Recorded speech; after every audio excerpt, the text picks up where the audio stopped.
അവനിൽ വിശ്വസിക്കുന്ന ഏവനും നശിച്ചു പോകാതെ നിത്യജീവൻ പ്രാപിക്കുന്നതിനു വേണ്ടി തൻ്റെ ഏകജാതന് നൽകാൻ തക്കവിധം ദൈവം ലോകത്തെ അത്രമാത്രം സ്നേഹിച്ചു. യോഹന്നാൻ എഴുതിയ സുവിശേഷമാണ് 3-ാം അധ്യായം 16-ാം തിരുവചനം.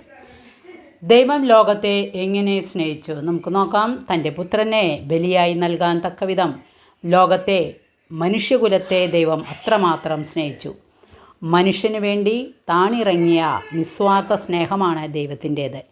ദൈവത്തിൻ്റെ നിരുപാധികമായ സ്നേഹം നാം ദൈവത്തെ സ്നേഹിച്ചു എന്നതിലല്ല, അവിടുന്ന് നമ്മെ സ്നേഹിക്കുകയും നമ്മുടെ പാപങ്ങൾക്ക് പരിഹാരബലിയായി സ്വപുത്രനെ അയക്കുകയും ചെയ്തു എന്നതിലാണ് സ്നേഹം. ദൈവം തൻ്റെ പുത്രനിലൂടെ വെളിപ്പെടുത്തിയത് അവിടുത്തെ അളവില്ലാത്ത സ്നേഹമാണ്. ദൈവത്തിൽ വിശ്വസിക്കുക എന്നത് അവിടുത്തെ സ്നേഹത്തിൽ വിശ്വസിക്കുകയാണ്. ദൈവം തൻ്റെ പുത്രനെ ലോകത്തിലേക്ക് അയച്ചത് ലോകത്തെ ശിക്ഷയ്ക്ക് വിധിക്കാനല്ല, പ്രത്യുത അവൻ്റെ രക്തത്താൽ ലോകം മുഴുവൻ രക്ഷ പ്രാപിക്കാനാണ്. വിശ്വാസികൾക്ക് ലഭിക്കുന്ന ഫലം രക്ഷയാണ്, നിത്യജീവനാണ്. വിശ്വസിക്കാത്തവർക്ക് ശിക്ഷയും മരണവും. ദൈവം മനുഷ്യനെ ശിക്ഷിക്കുന്നില്ല, ശിക്ഷിക്കുവാൻ ആഗ്രഹിക്കുന്നുമില്ല. എല്ലാ മനുഷ്യരും ജീവിക്കണം, രക്ഷ പ്രാപിക്കണം എന്നാണ് അവിടുന്ന് ആഗ്രഹിക്കുന്നത്. ദൈവത്താൽ ഭരിക്കപ്പെടുന്നതാണ് വിശ്വാസ ജീവിതം. മാനസാന്തരമാണ് വിശ്വാസത്തിന് തുടക്കം കുറിക്കുന്നത്.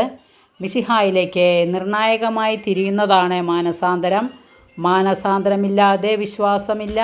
വിശ്വാസ ജീവിതം ദൈവഹിതത്തോടുള്ള വിധേയത്തിൻ്റെയും അനുസരണത്തിൻ്റെയും ജീവിതമാണ്.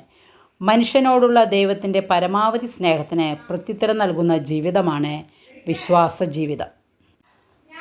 ദൈവം ലോകത്തെ എങ്ങനെ സ്നേഹിച്ചു എന്നുള്ളത് മനസ്സിലായി കാണുമെന്ന് വിശ്വസിക്കുന്നു. വചനത്തിൽ വിശ്വസിക്കുക, വചനമനുസരിച്ച് ജീവിക്കുക. സർവശക്തനായ ദൈവം നമ്മളെ അനുഗ്രഹിക്കട്ടെ. വചനം ഇഷ്ടപ്പെട്ടെങ്കിൽ ലൈക്ക് ചെയ്യണേ. Okay, thank you, by.